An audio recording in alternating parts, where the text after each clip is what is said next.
ማለት አባይ ማለት ነው ኢትዮጵያን ከአራቱ ወንዞች እንዲሁም የሚረዝመው ኢትዮጵያ ነው የኢትዮጵያ ብቻ ሳይሆን ከዓለማችን ወንዞች የሚረዝመው የአባይ ወንዝ ነው ኤርታሌ ደግሞ የሉሲፈር ሰይጣን ወዘተ መሳሰሎችን አጋንንት ወዘተ መቃጠያ ኤርታሌ ነው ሲኦል የሲኦልና የገነት መንገድ ያለባት ሀገር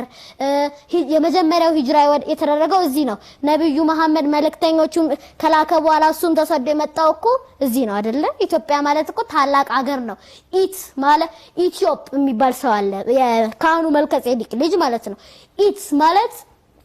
ስጦታ ነው ዮፕ ማለት የኦፊር ንጹህ ወርቅ ነው ንጹህ የወርቅ ስጦታ ያ ማለት ያው ሀገር መሆኗን ለመግለጽ የምትጠቀምናት ኢትዮጵያ ማለት የንጹህ ወርቅ ስጦታ ሀገር ማለት ነው ስለዚህ እንደዚህ ብንኮራ ብዙ ነገር እኮ ማግኘት እንችላለን ንጉስ ኢቲኤል የሚባል ሰው አለ ከንግስተ ሳባ በፊት የነበረው ማለት ነው እሱ የ10ኛ ትውልድ ነው የ10th generation of Ethiopia ማለት ነው ኢቲኤል ያው እንትን ይቀራረባል 10ኛው ጀነሬሽን ነው ኢቲኤል አንደኛ ባንዲራን የፈለሰፈው እሱ ነው ሁለተኛ ሃይብሪድ የሚባለው በቅሎን የፈለሰፈው ሃይብሪድ ማለት ለምሳሌ ወሎፊን አለ ላይገር አለ ታይጎን አለ እንትን ወሎፊን ብንጠቅስ ኪለር አሳነባሪ ወይም ፎፎርስ ኪለር አሳነባሪና ዶልፊን አንድ ላይ ወሎፊን ይፈጥራሉ ታዋቂዋ ብትኖር ደግሞ በቅሎ ናት ከፈረስና አህያ የምትመጣው እና እሱን ያገኘው ያሰበው የፈለሰፈው የመጀመሪያ ሰው ማለት ኢቲኤል ባንዲራን የፈለሰፈው ስንት ሀገር ያለ ባንዲራ አለ ይሄ ባንዲራ ግን የመጣው ከኢትዮጵያ ነው ባንዲራ ማለት የሀገር ምልክት ነው አይደለ ይሄን የሀገር ምልክት ያገኘው ሰው ማን ነው ኢትዮጵያዊው ኢቲኤል ከንግስተ 52ኛው ንግስት ከሆነች እሱ ደግሞ 51ኛው ንጉስ ማለት ነው እና በ51ኛው ንጉስ የተገኙ ዕውቀቶች ፈረንጆች ያገኛቸው ነው የሚባለው እነ በርባሮስ እነ ባንዲራ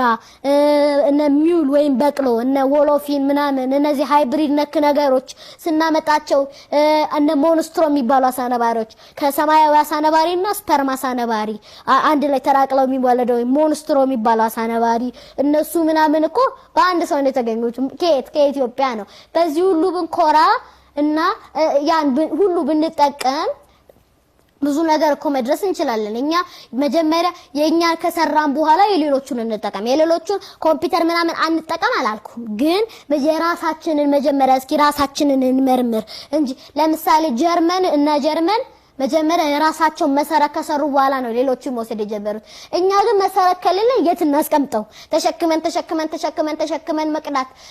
ከቀዳም በኋላ የቱ ጋር እናስቀምጠው መጣል ነው ከጣለ በኋላ ደግሞ ተመለሱ አይገኙም ስለዚህ እኛ መጀመሪያ መሰረታችንን ከሰራን በኋላ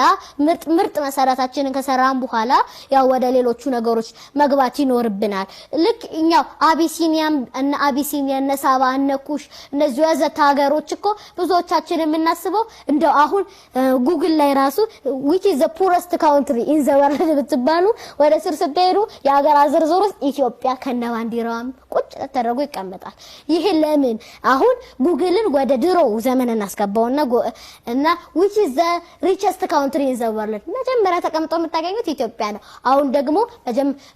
ወደ ታች ስገቡ ኢትዮጵያንም ታገኛላችሁ ከዚሁ በድህን ከሀብት ዝነኛ ነበረች ከዛ በትንሽ ጊዜ ተሽቆልቆላ በድህነት ዝነኛ ሆነች ለምን የድሮ ሀብቷን አትጠቀምም አሁንም ቢሆን አዳዲስ ሀብቶችን አታመጣም እነኛ 12ቱ ህብረተ ከዋክብት ፈጠሩ በዛ ዘመን ያው እኛ ቴሌስኮፕ ምናምን ይሄ እነዚህ ነገሮች ያልነበሩበት ጊዜ አሁን ይሄ ከተለያዩ ነገሮች ተሰርቷል አይደል ስቱዲዮ አሁን በዛ ዘመን ስቱዲዮ ከጭቃ ወይ ከድንጋይ ወይ ከነዛ ነገር ነበር የሚሰራው ወይ ከኮንክሪት ምናምን ነገር እዛ አልነበረም ግን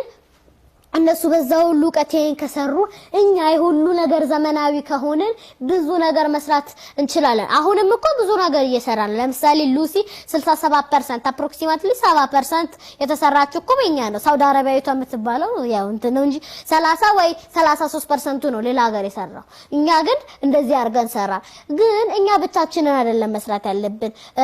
አንድ ሰው ብቻ ከሰራ ምን ይጠቅማል 100 ሚሊዮን ህዝብ ውስጥ አንደኛ እውቀት ለምሳሌ ደሃ ልጅ ለገበሬን አውጥቀ ፖለቲካ ወመድረክ ላይ በታስቀምጠው በደንብ አርጎ ሊነግር ይችላል ደሃን ሰው ማለት ነው ስለዚህ መጀመሪያ ለኛ ከተሳሰብን በኋላ ከተሰስብ በኋላ ከተሳሰብን ይሄ ወንድሜ ነው ላንሳው ካለን በኋላ ለምሳሌ ሃሚባል ሰው ለሚባል ሰው ቢያነሳ ለብዙ እውቀት ነበረው ግን ደሃ ነው ለን ሀብታም ካረገው በኋላ ዓለማችን የለን እውቀቶች አገኘች እንደውም ቶማስ ኤዲሰን እናቱ ባተበረታታው ኖሮ መብራት እነዚህ መብራቶች አይኖሩም አልበርት አንስታይንስ ቢሆን ከትምህርት ቤት ሰነፈ ያው እንትን ከሰነፈ በኋላ እናቴ ለምን ከትምህርት ቤት ተባረርክ ይባል ጎብዘ ነው አለች ከዛ እንዴ እኔ እንደዚህ ጎብዘ ለምን እንደዚህ ሰራለሁ ብሎ ብዙ ነገሮችን መስራት ጀመረና ያው ሪላቲቪቲ ቲዮሪ እንደውም በርባሮስ በ1784 ተገኝቶ በ1914 ደግሞ በደንብ እየተረጋገጠ ሲመጣ በ1916 አካባቢ ሪላቲቪቲ ቲዮሪን አመነጨ ብላክ ሆል መረጋገጫ ዘመን ላይ ሪላቲቪቲ ቲዮሪን አመጣ ስለዚህ ሁላችንም ማንኛውንም ሰው እናስነሳው ብዙ ነገር እናገኛለን ቅድም እሱ እንዳለው ብዙ ዘርፎችን ማግኘት ነው